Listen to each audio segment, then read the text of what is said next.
بسم اللہ الرحمن الرحیم۔ تمام سامعین کو حسنین خان کا خلوص پر السلام۔ میں ہوں حسنین خان اور آپ دیکھ رہے ہیں 14 ستارے یوٹیوب چینل۔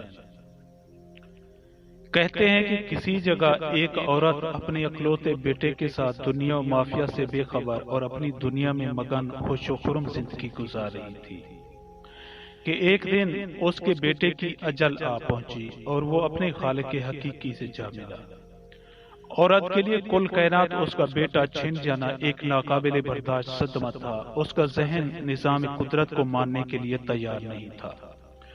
روتی پیٹتی گاؤں کے حکیم کے پاس گئی اور اسے کہا کہ وہ اپنی ساری جمع پونجی خرچ کرنے کو تیار ہے، جس کے عوض بس ایسا کوئی نسخہ بتا دے جس سے اس کا بیٹا لوٹ آئے۔ حکیم صاحب اس غمزدہ عورت کی حالت اور سنجیدگی دیکھ چکے تھے۔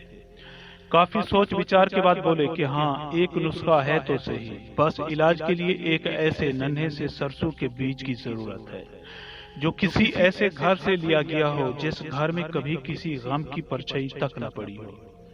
عورت نے کہا یہ تو کوئی مسئلہ ہی نہیں، ابھی جا کر ایسا سرسوں کا بیج ڈھونڈ کر لے آتی ہوں۔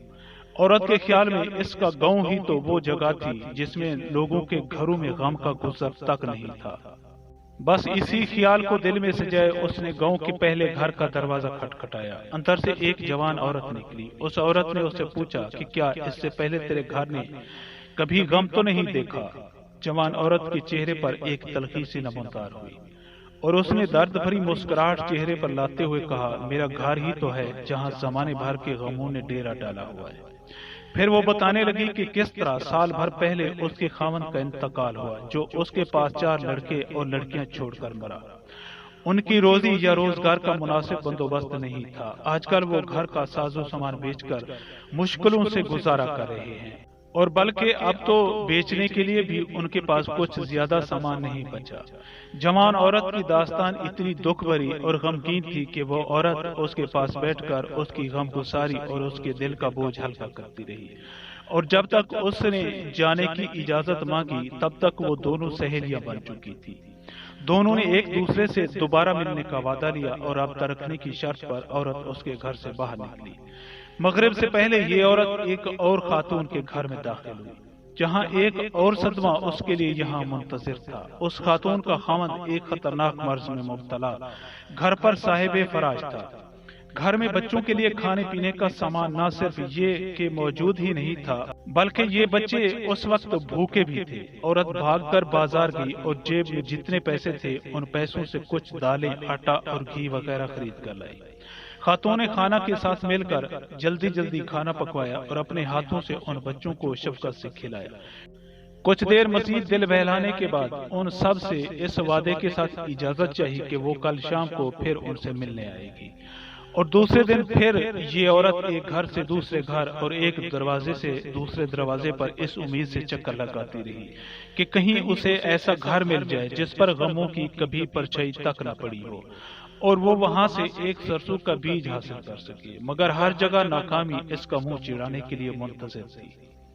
دل کی اچھی یہ عورت لوگوں کے مشاکل، مصائب اور غموں سے متاثر انہی لوگوں کا ایک حصہ بنتی چلی گئی اور اپنے تئیں ان سب میں کچھ خوشیاں بانٹنے کی کوشش کرتی رہی۔ گزرتے دنوں کے ساتھ یہ عورت بستی کے ہر گھر کی سہیلی بن چکی تھی۔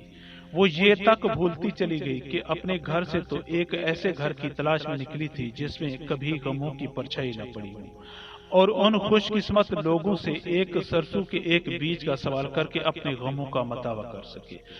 مگر وہ لاشعوری طور پر دوسروں کے غموں میں شریک ہو کر ان کے غموں کا مداوع بنتی چلی جا رہی تھی۔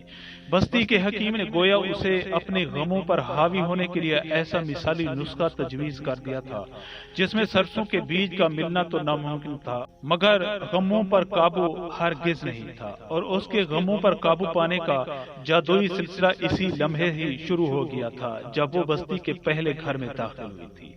جی ہاں دوستو، یہ قصہ کوئی معاشرتی اصلاح کا نسخہ نہیں، بلکہ یہ تو ایک کھلی دعوت ہے ہر اس شخص کے لیے جو اپنی انا کے خول میں بند دوسروں کے غموں اور خوشیوں سے سروکار رکھے بغیر اپنی دنیاؤں میں گم اور مگن رہنا چاہتا ہے۔ حالانکہ دوسروں کے ساتھ میل جول رکھنے اور ان کے غموں اور خوشیوں میں شرکت کرنے سے خوشیاں بڑھتی ہیں۔ کم نہیں ہوا کرتی۔ یہ قصہ یہ درس بھی ہرگز نہیں دینا چاہتا کہ اگر آپ اپنی انا کے حوض سے باہر نکل آئے تو آپ ایک محبوب اور ہر دل عزیز شخصیت بن جائیں گے، بلکہ یہ قصہ یہ بتانا چاہتا ہے کہ آپ کا یہ معاشرتی رویہ آپ کو پہلے سے زیادہ خوش انسان بنا دے گا۔ مجھ دوستو، ہم امید کرتے ہیں کہ آپ کو ہماری یہ ویڈیو اچھی لگے۔ اگر آپ کو ہماری یہ ویڈیو اچھی لگے تو پلیز آپ ہمارے چینل کو سبسکرائب اور اس ویڈیو کو لائک ضرور کیجیے۔ اب ہمیں اپنی اگلی ویڈیو تک کے لیے اجازت دیجیے، اس دعا کے ساتھ کہ اللہ پاک آپ کو اپنی حفظ و امان میں رکھے۔ اپنا بہت زیادہ خیال رکھیے گا۔ شکریہ، خدا حافظ۔